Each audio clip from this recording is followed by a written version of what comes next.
Hello friends, welcome back to our channel पढ़ते विषय। तो आज की इस वीडियो में हम लोग पढ़ेंगे class 6 NCERT science chapter 6।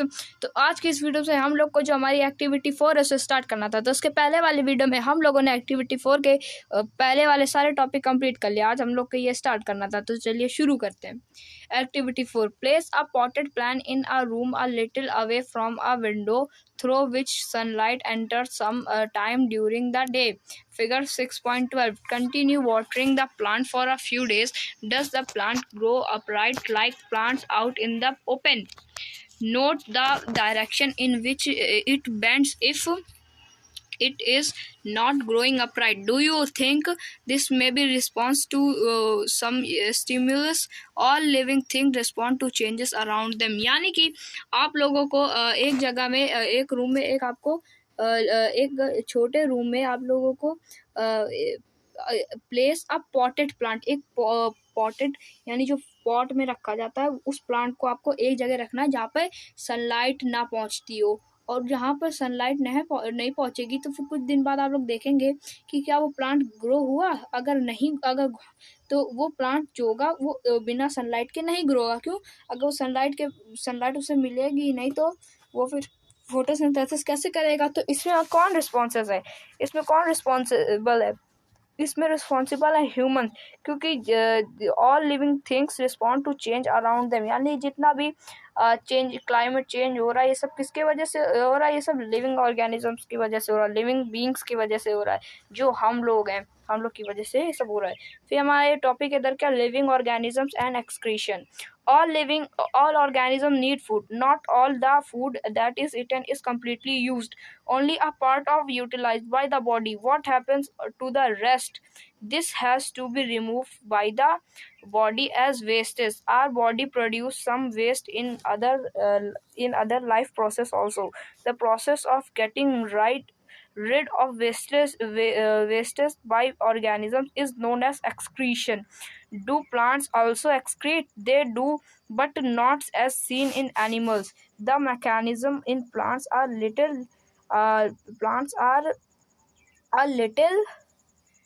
little different. Some plants find it possible to store the waste product within their parts in the way that they do not harm the plant as a whole. Some plants remove waste product as secretions. Excretion is another characteristics common to all organisms. तो इसमें क्या बोला जा रहा है कि हर organisms को क्या फूड की ज़रूरत होती है, और जितना भी वो लोग फूड खाते हैं ऑर्गेनिज्म, वो सारा तो उनकी बॉडी में कंज्यूम नहीं हो जाता। कुछ तो रेस्ट बचता होगा, जो भी कुछ भी रेस्ट होता होगा उससे क्या करते हैं, वो उनकी बॉडी से, हमारी बॉडी से निकल जाता है। क्या? वेस्ट प्रोडक्ट बन करके, एक्सक्रीशन बन करके। लेकिन ये तो ह्यूमंस का एक्सक्रीशन हो गया। एनिमल्स भी एक्सक्रीशन करते हैं, लेकिन क्या प्लांट एक्सक्रीशन करते हैं? हाँ, प्लांट भी एक्सक्रीशन करते हैं। कैसे? मतलब कि उन प्लांट्स का कोई पार्ट होता है जिसपे वो लोग वो अपना वेस्ट प्रोडक्ट रखे रहते हैं। और ये तो कुछ प्लांट कहते हैं, और कुछ प्लांट ऐसे होते हैं जो कि सेक्रेशन कर देते हैं। तो जो हमारा टॉपिक है ये तो खत्म हो गया। अब जो हमारा नेक्स्ट टॉपिक है वो है, do all organism reproduce their own kind? Have you ever seen nest of some birds like pigeons? Many birds lay their eggs in the nest. Some of the eggs hatch the young birds. Some come out of them. Animals reproduce their own kind. The mode of reproduction may be different in different animals. Some animals produce their young ones through eggs. Some animals give birth to young ones. Plants are also reproduce like animals. Plants also differ in their modes of reproduction. Many plants reproduce through seeds. Plants produce seeds which can germinate and throw into new plants. Some plants also reproduce through parts other than seeds. For example, a part of potato with a bud grows into a new plants. तो यहाँ पे क्या है कि growth into new plants. तो यहाँ पे क्या होता है कि यानी कि ओन काइंड, यानी कि कोई भी ऑर्गेनिज्म जब भी रिप्रोड्यूस करता है तो क्या वो अपनी काइंड को रिप्रोड्यूस करता है। अब आपने देखा होगा जो बर्ड्स होती हैं जैसे पिजन, तो इन सब बर्ड्स क्या करते हैं अपने मतलब कि ये लोग एग देती हैं और एग अपने नेस्ट में रखते हैं, जिससे क्या होता है इनके बच्चे निकलते हैं। ऐसे सारी बर्ड्स करती हैं। तो ये तो बर्ड्स का हो गया। और जो जितने भी लिविंग ऑर्गेनिजम्स हैं सब अपनी काइंड को ही जन्म देते हैं, यानी कि अगर कोई इंसान है तो वो इंसान को जन्म देगा, किसी जानवर को नहीं। कोई जानवर है तो वो, अगर कोई डॉग है तो वो डॉग ही को जन्म देगा, डॉग को ही जन्म देगा, चाहे वो डॉग हो या विच हो। लेकिन अगर कोई डॉग किसी स्नेक या किसी स्पाइडर को थोड़ी ना जन्म दे देगा। लोग मतलब कि लिविंग ऑर्गेनिज्म खाली अपने जो उनका वो होता है ओन काइंड, उसी को खाली जन्म देते, रिप्रोड्यूस करते हैं।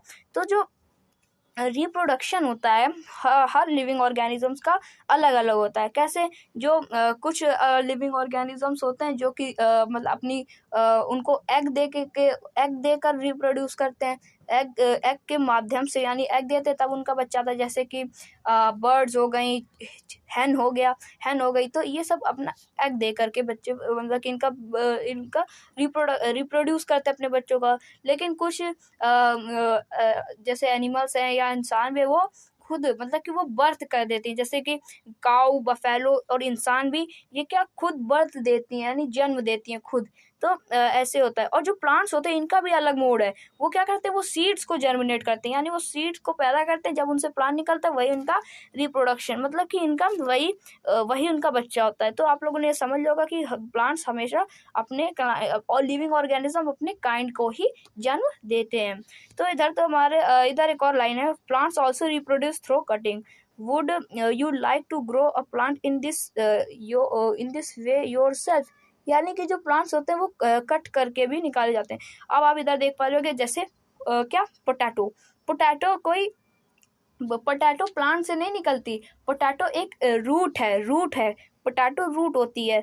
यानी कि पोटैटो को जब आप पेड़ लगाओगे ना तो आपको पेड़ से कोई फायदा नहीं, उसकी जो रूट होती है ना उससे आपको फायदा है। मेन रूट में पोटैटो बनता है और वो पोटैटो हम लोग खाते हैं, किससे, रूट से। तो इधर हमारी एक एक्टिविटी है, एक्टिविटी 5, इसे भी हम लोग देख लेते हैं। Take a cutting from a rose or a mehndi plant, fix it in the soil and water it regularly. What do you observe after a few days? It may not be easy to grow.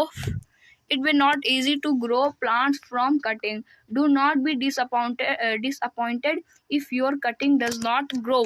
Talk to gardener if possible on the care to be given to cutting to make them grow into plants. Living things produce more of their own kind through reproduction. It takes place in many different ways for different organisms. तो क्या है कि आप लोगों को क्या करना है कि एक आपको रोज या मेहंदी का जो प्लांट होता है उसे कट कर लेना है और फिर उसमें ऑब्जर्व करना है कुछ दिन तक कि उस प्लांट्स को इतना इजी नहीं होता कि उसे मतलब कि it may not be easy to grow plants from cutting, यानी कि ये इजी नहीं होता कि किसी प्लांट्स को कट करने के बाद उसे ग्रो करना, क्योंकि उसके बाद फिर उसकी जो रूट्स होती हैं वो क्या ग्रो करती हैं। फिर आप लोग अपने गार्डनर से बात करिए और फिर मतलब कि talk to a gardener if possible on the care of begin cutting to make them into plants, यानी कि reproduce more of the kind reproduction it takes different ways from different organisms, यानी कि आप तो ये बहुत ही मुश्किल होगा किसी भी कटे हुए प्लांट्स को फिर से रिप्रोड्यूस करना, उसको मतलब कि फिर से ग्रो करना। तो आप लोग अपने गार्डनर से बात करिए या किसी भी गार्डनर से बात करिए और उसके बाद उससे पूछिए और उसका रिप्रोडक्शन करा दीजिए, जिससे क्या होगा उसकी ओन काइंड उसी के जैसा कोई भी एक और प्लांट हो जाएगा। तो ये जो हमारा टॉपिक था ये तो कंप्लीट हो गया। अब जो हमारा नेक्स्ट टॉपिक है वो है डू ऑल ऑर्गेनिजम्स मूव, वो हम लोग करेंगे नेक्स्ट वीडियो में। आज की इस वीडियो में इतने, मिलेंगे नेक्स्ट वीडियो में, तब तक के लिए थैंक यू वेरी मच।